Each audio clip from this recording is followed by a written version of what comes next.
Bien-aimés dans le Seigneur, bien le bonjour chez vous. Rhapsodie des réalités du jeudi 15 mai 2025. Notre thème d'aujourd'hui est « Parler avec audace de votre unité avec lui ». Alléluia. Pasteur Christ partage avec nous sur Jean 10, verset 30. « Moi et le Père, nous sommes un. Gloire à Dieu. » Dans Jean 10, verset 32 à 38, nous lisons l'histoire du Seigneur Jésus et du scepticisme des chefs juifs qui l'accusaient de blasphème, cherchant ainsi une occasion de l'arrêter. Le verset 39 dit, là-dessus, ils cherchèrent encore à le saisir, mais il s'échappa de leurs mains. Jean 10, verset 39. Maintenant, remarquez la dernière partie qui dit, il s'échappa de leurs mains. Certains ont dit qu'il s'est échappé par peur. Ce n'est pas vrai, parce qu'il n'avait pas peur. Rappelez-vous, il a fait face à la mort et a refusé de l'éviter même lorsqu'il en avait la possibilité. Il s'est échappé à cette occasion parce que ce n'était pas le moment prévu pour son sacrifice. S'il leur avait permis de le faire du mal, le Père serait intervenu et ils auraient été détruits. Jésus le savait.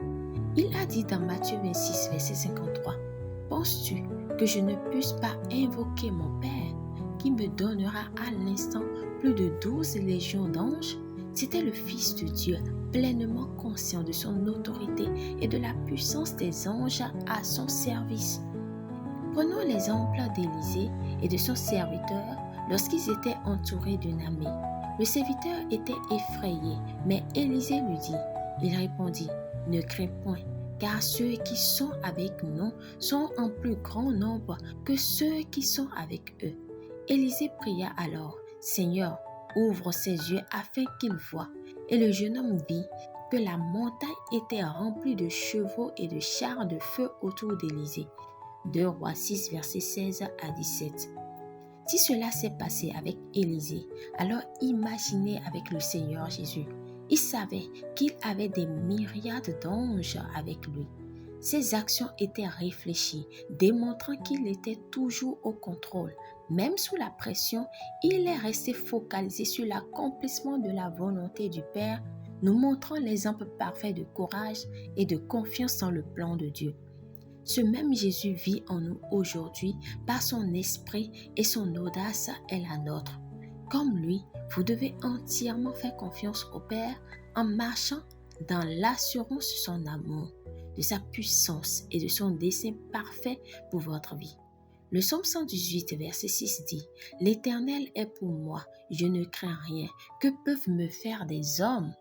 De plus, l'apôtre Paul dans 2 Timothée 1, verset 7 insiste sur cette vérité, car ce n'est pas un esprit de timidité que Dieu nous a donné, mais un esprit de force, d'amour et de sagesse. Alléluia.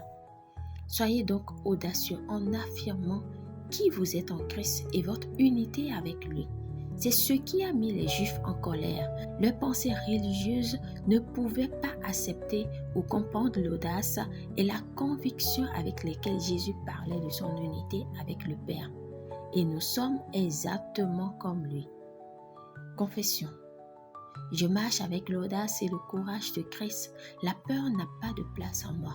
Je suis audacieux, courageux, téméraire dans l'affirmation de mon unité avec le Seigneur. Je vis avec audace en lui, plein de foi et de confiance en sa protection divine, sa direction et son plan pour ma vie. Et je remercie le Seigneur pour la victoire que j'ai en Jésus-Christ. Amen. Pour une étude approfondie, nous lisons Jean 10, verset 32 à 39, 1 Jean 4, verset 4, 1 Jean 4, verset 17. L'unité avec Dieu commence par le fait de reconnaître le sacrifice de Jésus-Christ sur la croix, de croire en lui et de l'accepter comme Seigneur et Sauveur de votre vie. Alors, si vous n'êtes pas encore né de nouveau, nous vous invitons à faire cette prière de tout votre cœur et de manière à vous entendre. Prions. Ô Seigneur Dieu, je crois de tout mon cœur en Jésus-Christ, Fils du Dieu vivant. Je crois qu'il est mort pour moi et que Dieu l'a ressuscité des morts. Je crois qu'il est vivant aujourd'hui. Je confesse de ma bouche que Jésus-Christ est le Seigneur de ma vie. À partir de ce jour, par lui et en son nom, j'ai la vie éternelle. Je suis né de nouveau. Merci Seigneur d'avoir sauvé mon âme. Je suis maintenant un enfant de Dieu. Alléluia. Félicitations à vous si vous avez fait cette prière. Vous êtes désormais un enfant de Dieu.